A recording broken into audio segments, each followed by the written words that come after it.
This is Eddie Silva for the St. Louis Symphony Orchestra blog. I'm here at a break in rehearsal. It's the first morning of the Shostakovich 8 with Russian conductor Vasily Sinaisky, who's returning here to Powell Hall. There's Danny Lee, who's practicing a little bit right now. I'm here with concertmaster David Halen. And David, I know that you've picked this as one of your highlights of the season. Tell me why. Well, to work together with Maestro Sinaisky is a rare gift, and because with his interpretation and his discipline that he brings to the orchestra, every single measure has new meaning.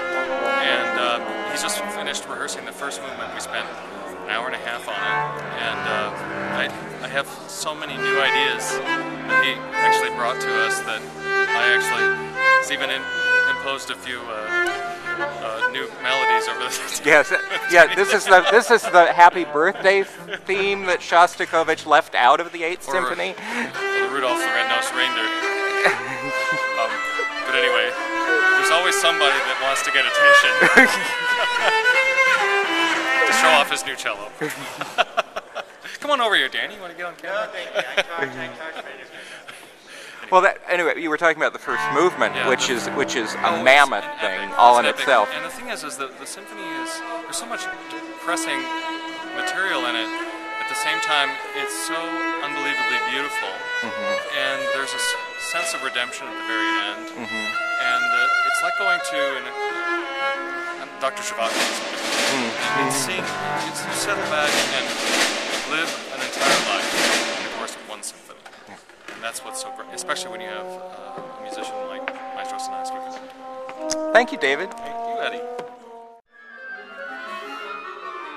I was just talking to Jonathan Raycraft, who plays trombone, and he wanted me to get this shot of, as he described it, the arsenal of brass. We'll start here in the front row, and we have of course the French horns, which are all taking a nap, and move over here, and we have many trumpets, trombones, and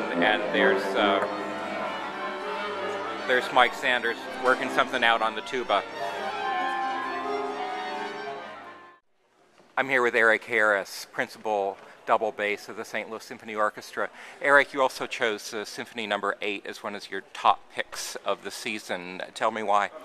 I did, Eddie, and first I might say Здравствуйте, Добрый день, which means hello, good day in Russian.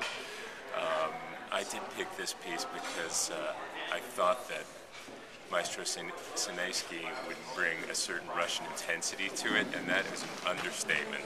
Now, you just did the first movement this morning. We just did the first movement, and he worked in really great detail. You know, this piece is so emotionally wrenching, and I like to say it runs the gamut of the Russian emotional experience, everything from tragedy to despair. It's very intense. It has a lot of very anguished moments, but some really triumphal moments as well. The maestro brings an incredible amount of detail, and it's funny working with Russian conductors, especially with Russian music, because they have a way of, well, let's put it this way, there's no free will when it comes to working with a Russian conductor. So they have this way of saying, when they want to get something different from the orchestra, it always sounds as if they're saying, no, do it this way. Why? Why you do it this way? Because you're stupid, that's why. But it's tough love, and a funny thing happened today where he wanted the basses to divide a passage. Sometimes there will be 2 notes to play, and we'll divide it outside player, inside player, and he said, you decide which way you want to do it. Maybe front half, back half. So that means you decide which way to do it, as long as it's my way. So it's great working with a maestro of his stature, and it's going to be a very exciting, over-the-top concert. We're all going to have our earplugs in, and I think it's going to blow the roof off Powell Hall this week. Thanks a lot, Eric.